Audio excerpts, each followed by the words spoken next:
everybody. We would just like to do some a reminder that this is going to be recorded for future trainings. So just to be aware of that, we will not record the breakout rooms, but it will be recorded from now for the content so that we can use it for training purposes. So now I'd just like to invite our team to introduce themselves. And then after we're done introducing ourselves, we would ask you to introduce yourself by quickly saying your name, your parish, and what role you have in your parish. Okay. And I'll start. I am Deacon Steve Washek, the Executive Director of Faith Formation here. So I lead the team of directors up here in the diocese. And so my home parish is St. George. But I spend a lot of time here and not there. We really welcome all of you tonight. We're excited for this training and the series of trainings that are coming. So welcome. Hi, my name is Jillian Zazik. I'm the Director of Young Adult and Youth Ministry and happy to be with you all here tonight. So welcome. Thank you, Jillian. Hi, I'm Kate Wilson. I'm the Faith Formation Director for Marriage and Family Life. Again, also happy to be here. I'm Mary Hicken. I am the Director for Catechesis and Sacraments. And like everybody else, I am certainly glad to be here. And my home parish is Our Lady of Peace. And I'm Danielle Schoenfeld. I'm the Director for Parish Support. Also really happy to be with you this evening. And my home parish is All Saints in Waterford. Thank you. I'm Dave Forbrand. So that's the Faith Formation team. And so we would now invite you to introduce yourselves. And I'm going to call you out just so that we can go down and everybody knows who is where. So I'll call you off the screen. So the first one is Paul. I'm Paul Sable. I'm a lecturer at St. Luke's. I'm also involved in the EDGE program for 5th to 8th graders, roughly that age. And that's why I'm here. Great. Thanks, Paul. Joyce. Hi, I'm Joyce Daly. I'm also an EDGE. You muted yourself, Joyce. Hi, everybody. Redo. Okay, my name is Joyce Daly. I'm from St. Elizabeth and St. Gabriel's Parish. I'm the lead EDGE teacher between 5th and 8th grade. Thank you. Virginia.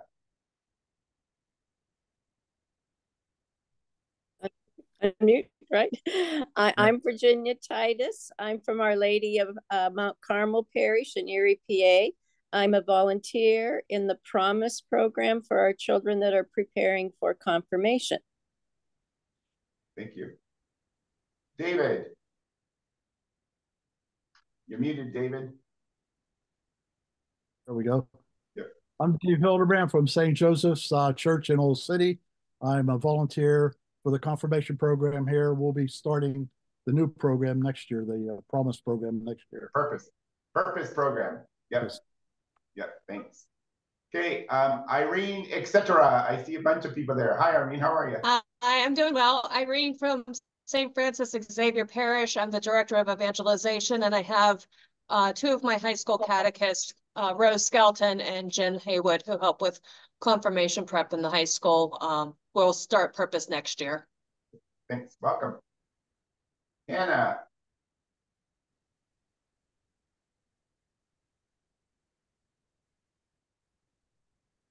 We'll come back to Hannah. JR. Hello, my name is John Roselli. I'm from St. Francis of Assisi Parish in Clearfield, and I am one of the faith formation for the confirmation group in our parish. Great, thank you, welcome. Lauren. I'm Lauren DeFelice. I am from Good Shepherd in West Middlesex, and I'm the DRE. Thank you. Linda. Hi, friends. I'm Linda Russell. I go to St. Stephen's here in Erie, and I'm the catechist for the confirmation group. And I've been with my parish about 23 years. Thank you. Okay, thank you. Bunny. We lost Bunny. No, I'm here. Can you hear me? I can hear you. Jeff. Great. I'm Bunny Shinsky, and I'm from Our Lady of the Lake in Edinburgh, and we run both Edge and Promise, and we are looking for a small group now. All right. Thanks, Bunny. Welcome. Deacon Kevin.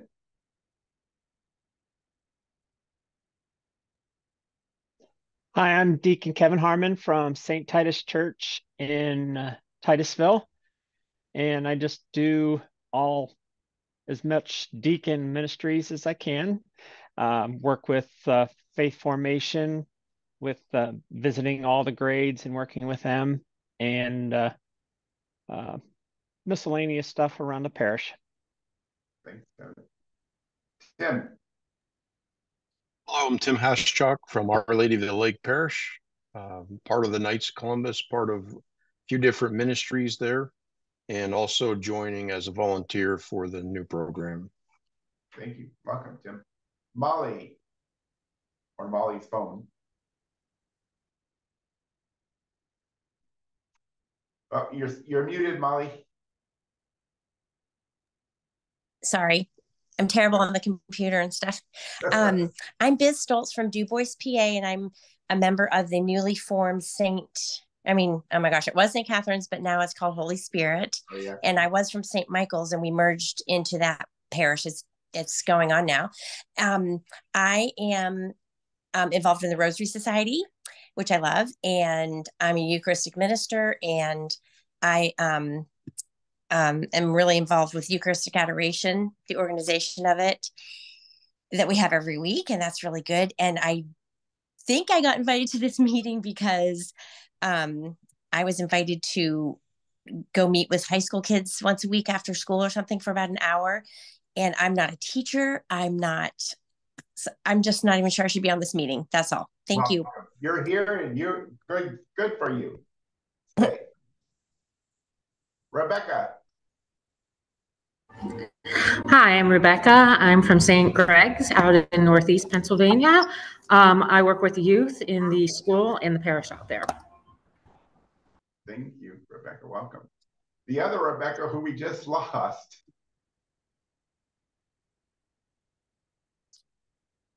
Rebecca Weiss, where did you go? Can you hear me? Yep, I can see you now, yes. Okay. Hi, I'm Rebecca Weiss from Our Lady of Mount Carmel, and I'm the Faith Formation Director. Hi, Rebecca. Welcome. Nick.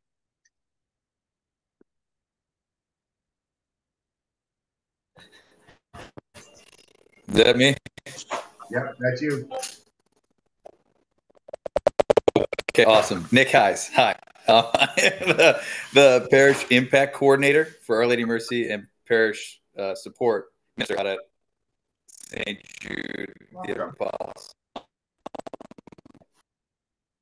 You're coming and going, Nick, but welcome. Susan. Hi, I'm Sue Laufer from St. Michael in Greenville, and I'm working with the parent portion of the EDGE program as a volunteer. Great, thanks, welcome. Father Tom. Hi, I'm Father Tom Whitman. I'm the pastor of St. Teresa's in Union City and St. Thomas in Corey, and I'm here to support my people in what we're doing with EDGE and Purpose. Thank you. Thanks for your support. Missy. Hi, I'm Missy Silka. I'm the religious ed leader for St. Teresa in Union City and St. Thomas in Corey. Welcome. Thanks, Missy. Deacon Randy. I'm Deacon Randy from St. Teresa in Union City and St. Thomas in Corey, and I'm a catechist for the Purpose program. Welcome. Maria.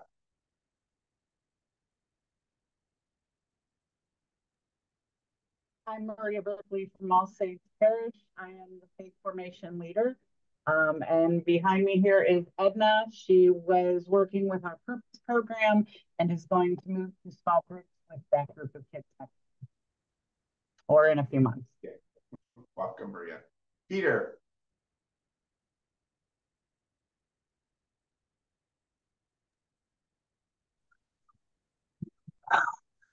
From the Holy Spirit Parish in Du Bois. I hope you can hear me. but I'm with the Confirmation Purpose Group at Holy Spirit. Great.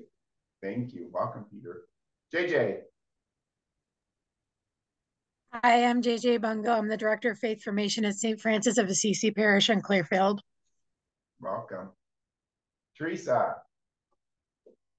Hello, I'm Teresa Frederick, the Faith Formation Director at Immaculate Conception Parish in Clarion. Welcome, Teresa. Renee.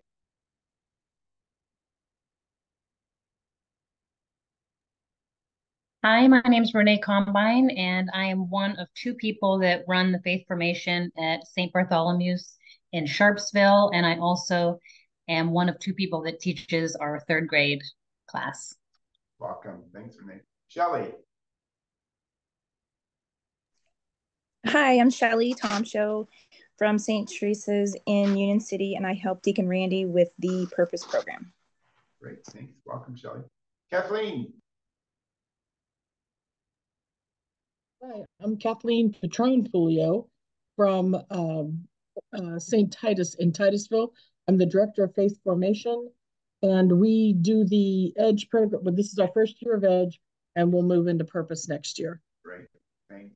Welcome, Kathleen. Samantha, hello. Hi, everybody. I'm Samantha Nadzinski from St. Mary's, and I'm the confirmation coordinator for the St. Mary's Inter-Parish Faith Formation Group. Welcome.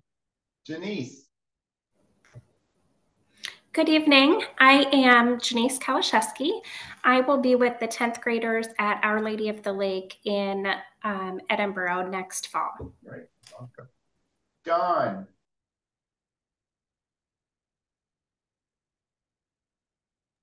Hi, it's Don Smith from St. Boniface, just a small group volunteer. Welcome. Jim.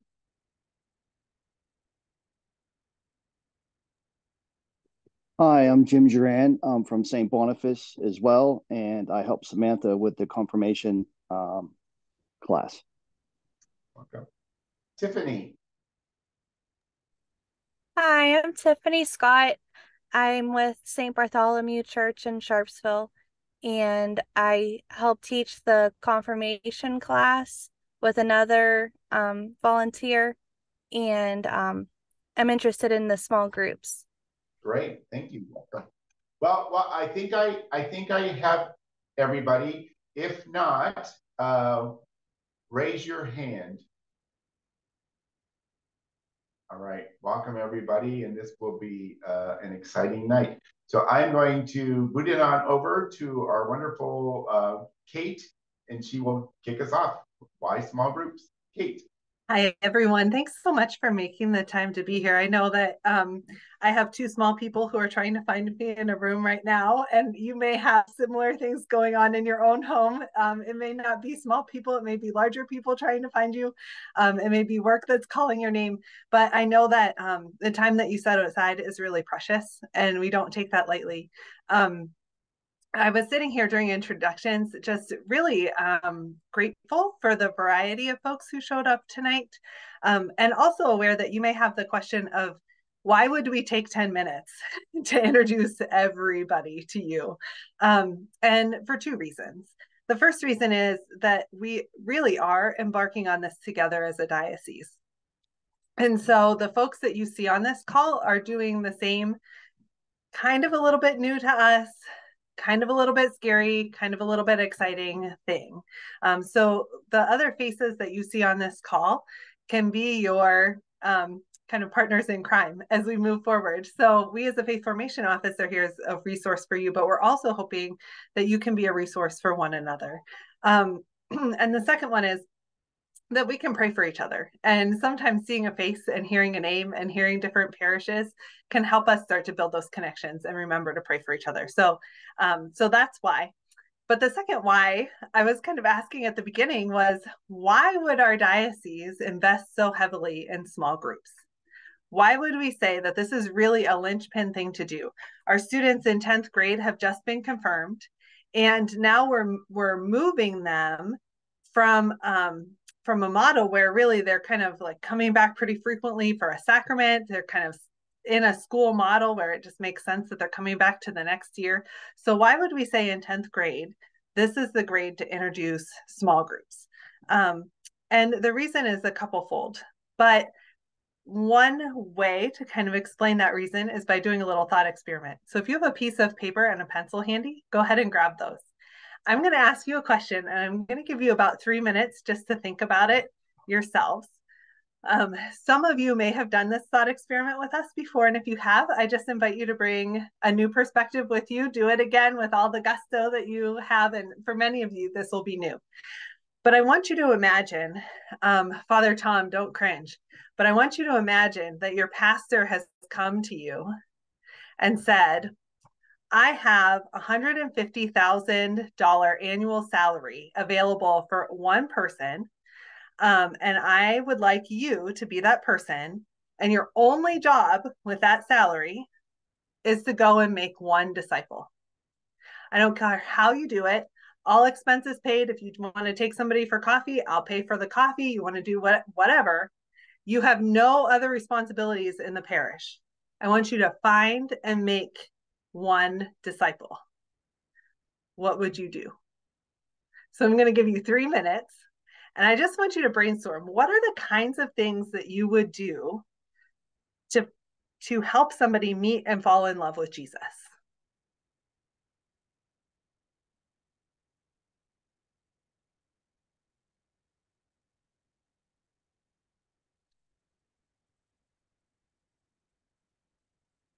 If you're stuck, one thing that I would think about is like, what helped me meet and fall in love with Jesus?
I'm going to give you about 30 more seconds. Don't worry, it doesn't have to be a comprehensive life plan.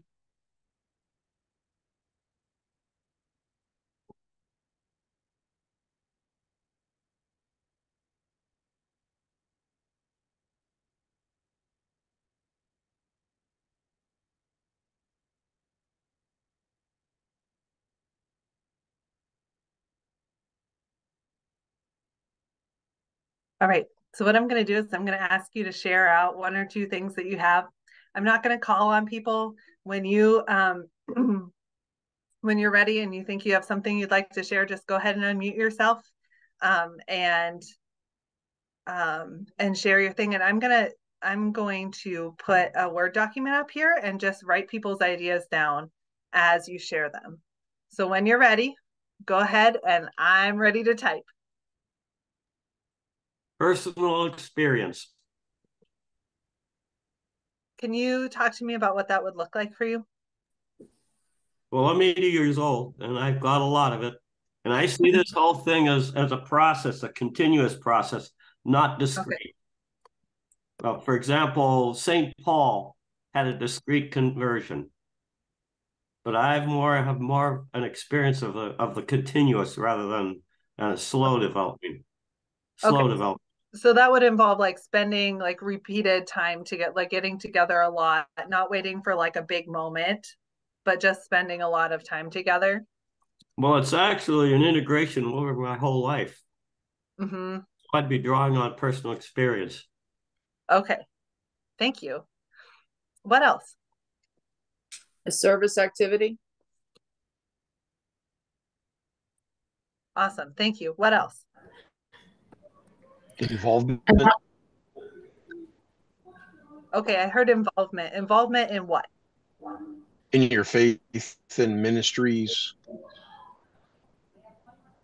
Okay. Basically modeling your faith. Okay. Know the people. Develop a relationship.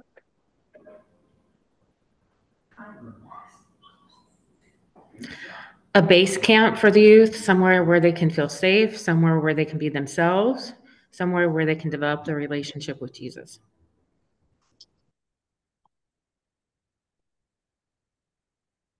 I would show them how rewarding it is to help others in any way possible. Simply show them your love.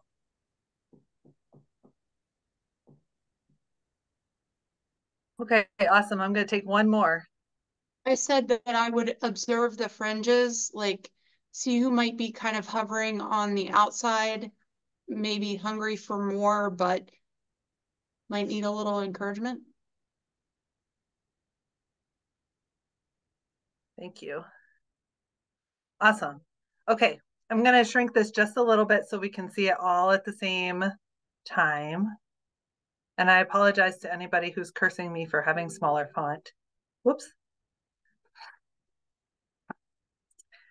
I want you to look at this list as I make it smaller. And I want you to think about the stories that you remember from the scriptures and what Jesus did with his disciples. So when we talked about personal experience, spending time together, a continuous experience, that's what Jesus did when he formed his 12. He brought them together and he just lived life with them for 3 years. Like if I had a master plan to convert the world and create a church, likely I would not have so deeply invested in 12 guys who were not perfect, by the way, and spent time doing things like walking around different towns and making food together and drawing water together and all of those things that maybe weren't recorded in the scriptures necessarily, but had to happen for everyday life together. Service together. Look at what Jesus did with his disciples, right? He taught them. And when we talked about the fringes, Jesus was very aware of the fringes. In fact, embarrassingly aware of the fringes for many of the people in his contemporary society. He was always, what is the, when we talked about the reward of helping, the reward of love or showing love, here we see Jesus being that in his person, and then his disciples having a chance to see that. And then he sends them out 2 by 2, right? To go and to go and do that work. When we talk about developing a relationship, being seen and being known, who knew those disciples better than Jesus did? Not just because he was God, but because he lived with them. We see in the scriptures that the disciples argued with each other and with Jesus. They argued not as a form of disrespect or opposition, but as a way of wrestling. Like, what is real? What is worth giving my life for? I mean, I love Peter right after Jesus announces the Eucharist and everybody's ready to walk away. And it is a hard saying. And Jesus looks at the disciples and says, "Are you walking away too?" And Peter, I mean, God bless him, but he just looks at Jesus and he says,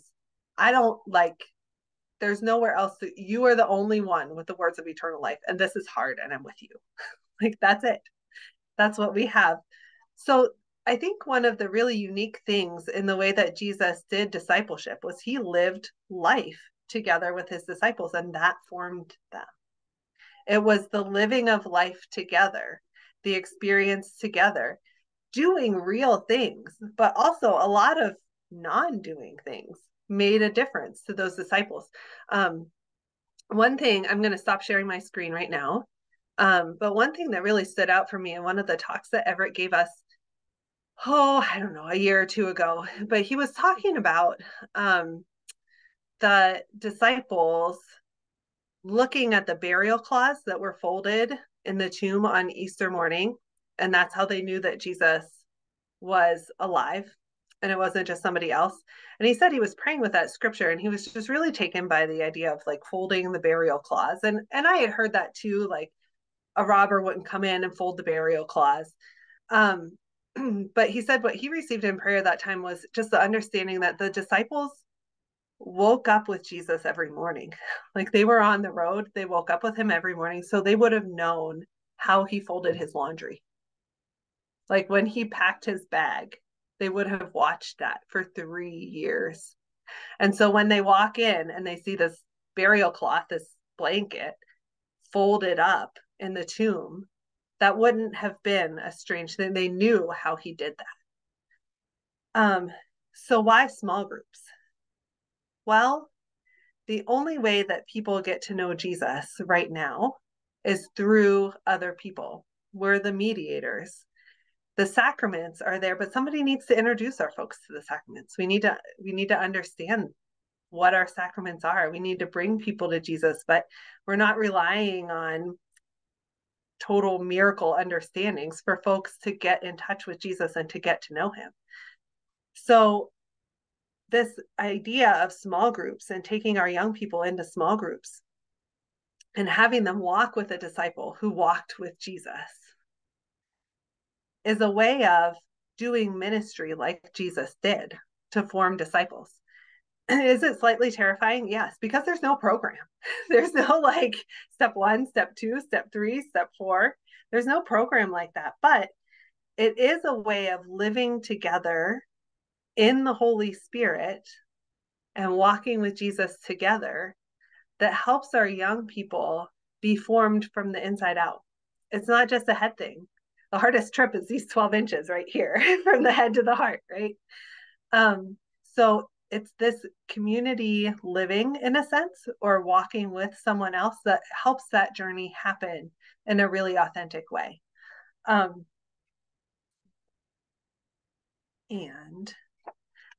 one other quick story.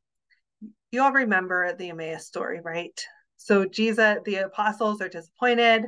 They're leaving Jerusalem. They're sure everything has just fallen apart because they saw Jesus crucified. Like they could not argue with that. And they only saw an empty tomb. So these two disciples were just disenchanted with everything, and they are leaving. They are giving it up. And Jesus comes alongside them and starts talking to them first about their experience. What's going on?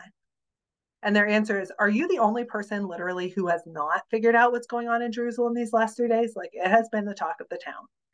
And Jesus doesn't say, oh yeah, I know about that, like intimately involved, thank you. But he says, what sort of things? And they let it all. I would love to have been a fly on the wall right there, right? They tell him all of the things with no gilded edges. And then Jesus says, okay, let's talk about what was supposed to happen in the scriptures. He takes their life and helps them connect it to the faith that they already have in seed form, right? But they're missing the connection because life just feels so big right now. So life to faith, he breaks open the word with them. He goes in, they convince him to stay. He acts like he's going on and convince him to stay. He breaks the bread, faith, the Eucharist right there. And then what happens? Their encounter with Jesus, their experience of faith is so all-consuming that they go out at the dangerous time of day and hightail it back to Jerusalem. By the way, still dangerous. Like the Romans have not left somewhere between their journey off to Emmaus and back. But they're going back. Why? Because their life has been transformed by faith. So this is what we do in small groups, right? We encounter the life of our young people and get interested and curious. And then we help them see where that connects to their faith. And that faith is so transformative. That's Jesus's work right there. Like, he's the one that does the transformation. We provide the road. And Jesus transforms that. And then they can take that and then they take it back to their life. And you know what? We all are learning how to let our faith imbue every part of our life. Right? Like, I'm okay with doing it, praying before meals, but let somebody cut me off in traffic and then we'll see how we're doing. Like, well, our life to faith, faith transforms us, keeps transforming us, and brings us back to life. So those are a couple of reasons, couple why, couple kind of like contextual thing. We're not going to stay in ideal land all night. We're going to get very concrete and very practical. So if you're sitting here wondering where the practicality comes, it's coming. But I have a little bit left for Jillian to share with you before we get into the real nitty gritty, which we're going to do in about 10-ish minutes. So Jillian, I'm going to pass it off to you. Thanks, Kate. So thank you. I just, right? Like, that is quite a beautiful and hefty responsibility that you all are already taking on so well in all your parishes. I mean, the reason that you all are on here is because someone has recognized Christ in you. And that's so important for our young people today. I'm going to talk about 3 things, literally 3 sentences, of why, again, small groups and young people, why this is a national trend that actually our diocese is on the front end of. And we're very grateful for all of you for being a part of that process. There are a lot of people nationally that are seeing what our diocese is doing and saying, we want to learn that, we want to do that. And so we're very grateful for you all. One of the reasons is because Gen Z, one of the things that they value. So Generation Z, if you don't know that term, you guys might know the terms of boomers or millennials. Oh, those millennials. But you know, that you might hear these terms, right? Our young people today are Gen Z. So Gen Z is the generation. They're just coming out into the workforce right now, up until the generation that is coming into high school. So that's kind of their chunk. So that's our young people that you will be journeying with. Some of their core values as a generation are authenticity, that word authenticity, and also that they have institutional distrust.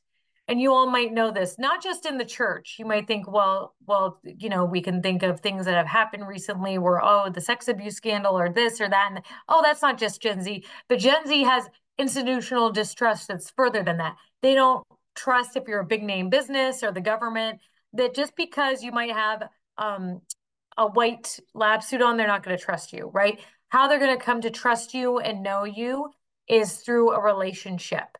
Just as Kate was talking about the relationship that the disciples and Jesus has. So Gen Z's values, why small groups is so perfect for them, is 1 is authenticity, telling your story, being a witness, and 2, through relationships.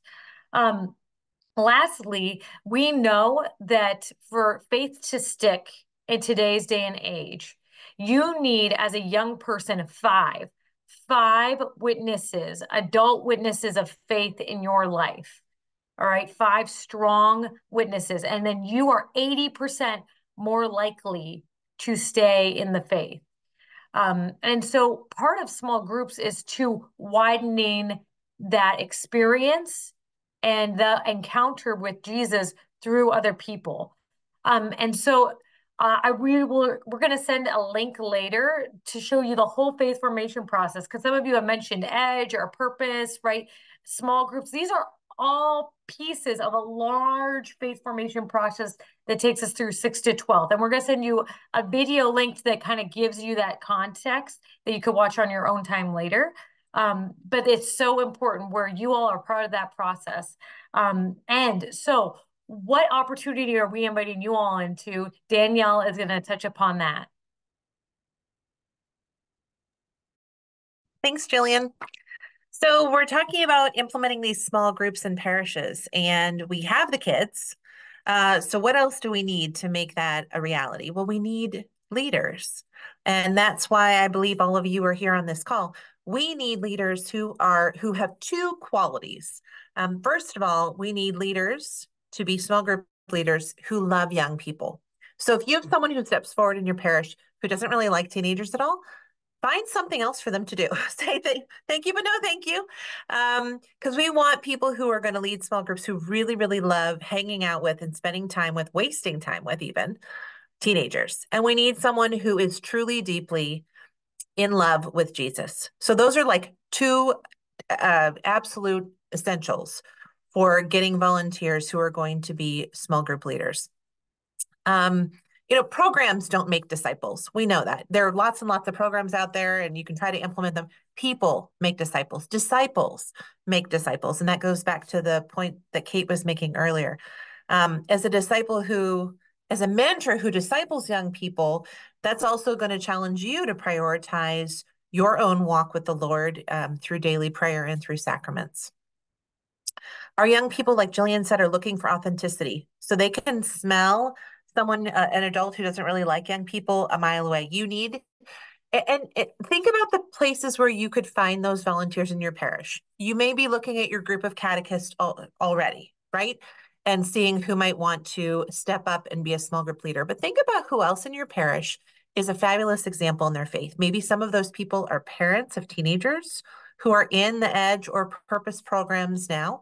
But there may be other people in the parish who have not been catechists per se before, who would really love an opportunity to share their faith and to share their journey. Paul, like you were saying, you have so much personal experience that you would love to just be able to share with others. Those are the kind of people you want to think about inviting into this new step in our faith formation program.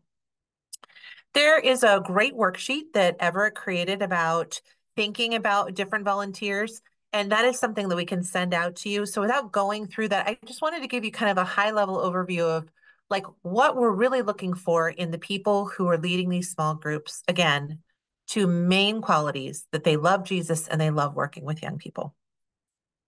I want to send it back to Jillian to talk about, once you've selected those leaders, how do you go about entering into this new way of interacting with them in small groups, and how can you make sure that you get a really good start? Thanks, Danielle. So for all of you practical people, and you want step one to do with your young people, this is what we're going to get into. This is called winning the relationship. That's what we call the first part of any small group, is you have to win the relationship. And we don't want you to think of winning as binary between like winning and losing. Like, oh man, if I don't hit out of the park that first meeting, like I've lost the relationship and they're gone. No. Winning the relationship is a term that Focus, if any of you have heard of the missionary group Focus, they go around on Catholic or non-Catholic campuses, and they're young people that are evangelizing other young people. And one of the things that they first do is they get to know the person in front of them. Hi, what's your name? What are you into? Oh, yeah, I like that too. Oh, do you want to come to this X, Y, and Z thing that we're having the other day? We got Bible study, or we got this going on. We would love to see you there. And if you're not hearing that conversation happening, right? I know that this is something that is really big in our society right now. I don't know if you all know this, but in terms of from Gen Z probably through Gen X, so we're talking about those in high school through those in their 40s, the number one big question that they are going to therapists right now asking is, how do I make friends? Building relationships is hard in our society today. It is hard. People are so isolated. They are so distracted. Those are the two big things. I mean, loneliness is one of the biggest, it's still, I know I don't want to use the word pandemic to put anybody back to the to 2020, but it really is. So relationships are so important. Again, by the values of Gen Z, but also in our world today. It's the thing most lacking and most difficult for people to grasp. And so the thing that we're all on this call who are going to be journeying with young people, the thing we're called to do is to be weird first, is what I would term it. It's to be weird first. It's to go up to someone and say, hello, especially to a young person, hello, and talk to them and listen to them like they matter. because that is a rarity in our world today. And that's what, again, Jesus did to his disciples. He went up to them, he listened to them. Society, in many ways, would told them that they weren't valuable, that they weren't worthy. Think about it. None of the disciples were royalty, right? None of them were at the top of any list anywhere. And Jesus just was going up to them and listening to them, right? So in small groups, what we are doing as leaders is we are trying to be weird first. We are investing in them and we are listening to them so that they might grow in trust with us. Because they're going to look at you that first meeting and think, does this person actually care? Are they going to actually stick around? What if I say something scandalous? Is it going to shock them? I remember my I don't know if any of you remember when you were in your confirmation classes. I do. I remember I had a young woman there who was not a practicing Catholic, and she was just trying to say all the most scandalous things off the bat in front of the small group leader for us, just to see what they would do. You know, just to see, were they going to kick her out? Were they going to chastise her? What were they going to do? And the thing is, what we're called to do is to sit there and listen and to love and to be Christ-like and to tell them at the end of that meeting, or, you know, all of them hopefully have the experience that's like, wow, that person really did care. They really did listen to me. I'm going to show up next week, right?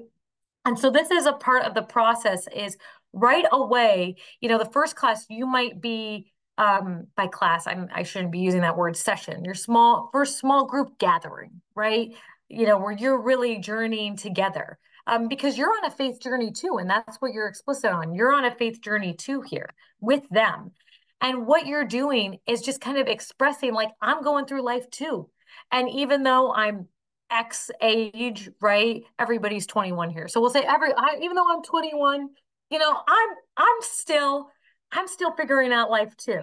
You know, even though it might seem like I got it all together, or I might be the holy person, you might have had me as a catechist, you might have had me as X, Y, and Z, or you might see me on the altar. You know, I'm still figuring it out too. And this is what we do as disciples.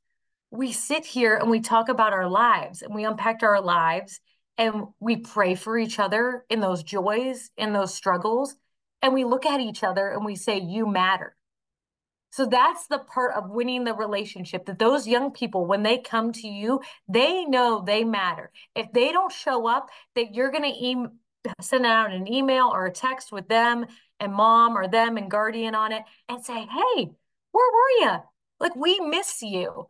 If you ever, any of you have ever read the CARA report, CARA, C-A-R-A, by St. Mary's Press, they interviewed young people and they said, why did you leave the church? You know, why did you leave the church? And on the first page, and this always gets me, it makes me cry when I think about it, it said, no one missed me. No one missed me. No one missed me. And so this is what small groups is going to do. It's going to turn that tide where those young people are going to feel known, they're going to feel seen, and they're going to feel like they matter to the church. We always tell young people, you are the church. You're the church of now. You're not the future church. But they don't feel that way. How do they get to be church? You know, and this is the first step of being church, is being in community, showing them how to be in relationship, not just with their peers, which is important, or not just with an adult, that's also an important life skill, right? But with Jesus. And I don't want you all to be scandalized. I'm talking about winning the relationship. Some of you might get the most chatty group of girls or the most chatty group of guys. It doesn't have to be gender exclusive, right? The first meeting, they might be ready to go. They might be like, yes, let's talk about life. Let's get vulnerable. Let's do this. Like, it might take the first meeting. Some of you, it might take, 6 months. And don't be scandalized by that. That's okay. That's okay. Show the young people that you are ready and willing to accompany them. I would say that on average, a good rule of thumb is actually 6 sessions or 6 gatherings. That might look like 6 weeks then, if you're meeting once a week or every other week, whatever. But again, focus on them. What makes them tick? What's going on with them? What can you pray about? Before they leave that meeting, always ask your young people, hey, what can I pray about for you? I mean, yes, you can do that with each other, but in some way, they should be able to come up to you and know that you care about what's going on. I'm going to pray about you. And that day that they have that test or that big thing's going on, you reach out and just be like, you know what? I got you. I got you today. And that they know someone in the church has them in a way that is like Christ is going to make the hugest, biggest impact, not only in their lives, but we all know here, we were brought to the faith by someone else. You know, we were all inspired by someone else too. And that not only you saw it ignited you on fire, but you know that that other person had also brought them closer to Christ. So just a few points. I'm going to say two things. Remember, be authentic and vulnerable yourself, obviously in appropriate ways. But we are literally witnessing to these young people, witnessing not only Jesus Christ, but how to be church well, how to be church well, how to care well, how to love well, how to journey through this crazy world, even though we might not have all the answers, but we're going to do it together. We're going to do it together. So to get into more practicals, I'm going to hand it over to Kay. Thanks, Jillian. So what I'm hearing from Jillian in terms of top values, authenticity and reliability. So your kids need you to know that it's the real you and that you know the real them and you won't run away. And reliability is you'll keep showing up for them. Nothing they say or do can scare you to the point where you won't come and be there for them. So that's what, and I think if you look at your own faith journey and think about the people who have been real with you and have shown up for you in times where you felt that maybe you didn't have all of your stuff together and you really needed somebody, like those are moments where we really talk about like, I experienced God through X, Y, or Z person. And that's what you get a chance to do for young people. So we're not leaving you stranded. If you're a math person, congratulations, today is your day. It's not math, but it is a chart. And so I'm going to share a little chart with you because when you leave today, you should be able to say, if I had a small group in front of me, I know what I could do for the next 6 weeks. So when you leave today, you will be able to do that. Mary sent you all an email that had this worksheet 5.1 calendaring for small groups. You may have printed it and brought it with you. You may not have, that's fine. This is a low pressure experience. I'm going to share my screen so you can see it. But if you're a paper and pencil person and that's your jam, go ahead and pull it out right now so you can look at it. When we move into small groups and everything kind of the swing of things get going, there are 4 kinds of sessions that you could run with your young people.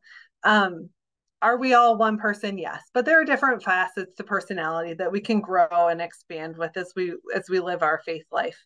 The short version of each of those, human, is basically social things and things that help our like personal human identity kind of stuff is human formation.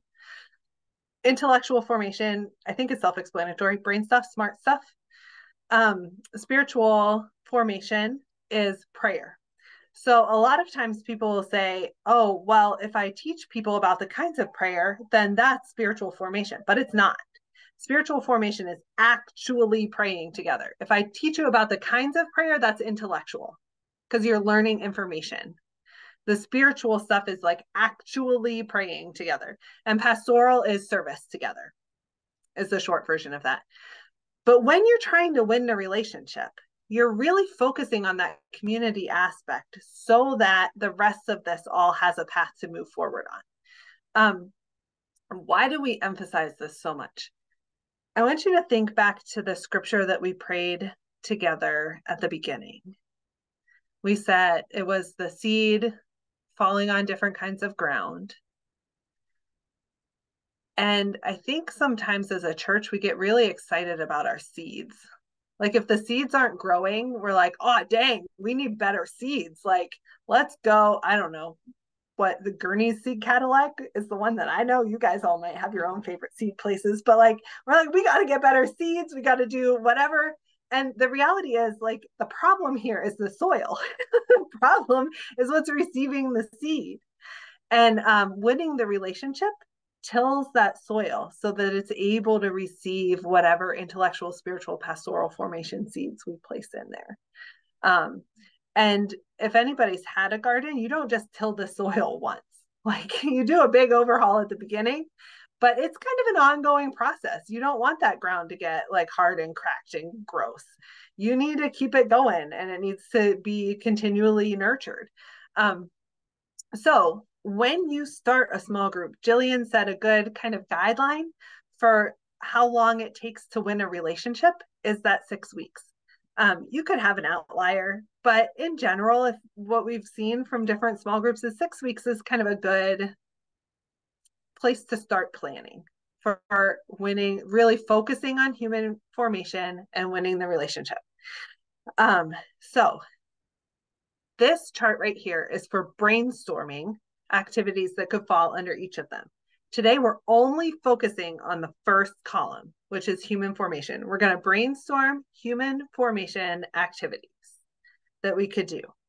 And it kind of gets a little bit tempting to want to move on. Like, okay, we've been doing human formation for 3 weeks now. Like, let's get the truck rolling, pull out the Bible study. Like, let's have an adoration night. Let's do whatever. But the reality is that patience in this place until we know that our kids know that we love them and feel that we love them is really mission critical, because otherwise we're trying to plant seeds on gross soil. We have to get the soil ready first and then get the seeds out.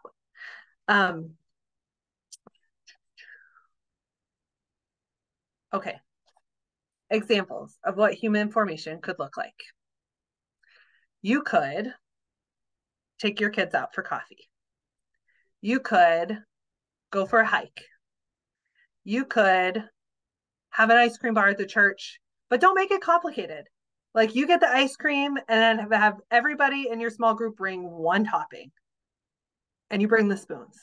I don't know. You could DIY pizzas. Go out to Blaze. Here in Erie, we have Blaze Pizza. So it's like everybody gets their own favorite toppings or whatever, and they put it in a wood-fired oven, which it's always fun to watch fire, right? So you could, any of these things are possibilities. I'm just brainstorming with you right now, so you have an idea. But one thing that we've seen over and over again, not just in our diocese, but in other dioceses, is we feel this intense pressure to make fantastic things so that kids can have an authentic experience of each other. And the reality is, the more complicated your plans are, the harder it is for authentic sharing to happen. And you get burnt out because you are spending 2 hours planning everything single session, and nobody has 3 extra hours a week to throw into something, right? So as you plan, it's tempting to make it harder than it is. Pick things that don't take a lot of time. Once you're 2 years into this, you could take 10 or 15 minutes, have an idea, and get it ready to go. Your first year, that's probably not reasonable. It's probably going to take you longer than that. But the idea is that you're not burning yourself out planning your ideas. Whatever you pick, it should be interactive, and it should have lots of space for informal conversation. So if you pick going to the movies, that's not going to help so much on human formation because you don't have time to talk to each other. Gray area would be watching the Super Bowl together because there are commercials and you can talk during the commercials. Or maybe you want to talk during the game and watch the commercials. Like, I don't know. Depends on who's playing. Is Taylor Swift on the screen or not? Like, I don't know. So you can decide what you want to do with that, right? But like, whatever you're doing, your mindset should be saying, like, how am I creating a space for people to make friends with each other and really encounter the real them? If you want to go really fancy, you could like go to an amusement park that has 2-hour lines, and then you have 2 hours to talk and 10 minutes to scream, and it works out kind of, and it's a fun thing that people want to invest in, right? So that's a big kind of kickoff event thing. That's a lot of planning. I wouldn't do it every week. But without further ado, I want to give you a chance to actually think through some of those things yourself, but not by yourself. So we're going to break you up into small groups now, and you won't have to do anything. There's a sign that'll show up on your screen and it'll say, I'm taking you to a breakout room. And you can just say, beam me up, Scotty. And you're going to land in a separate Zoom room with just a couple of other people and at least one faith formation director. While you're there, I want you to think of 6 activities that would work in your area. Because it's fine for me to say, go putt-putting, because there's a putt-putt 5 minutes from my parish.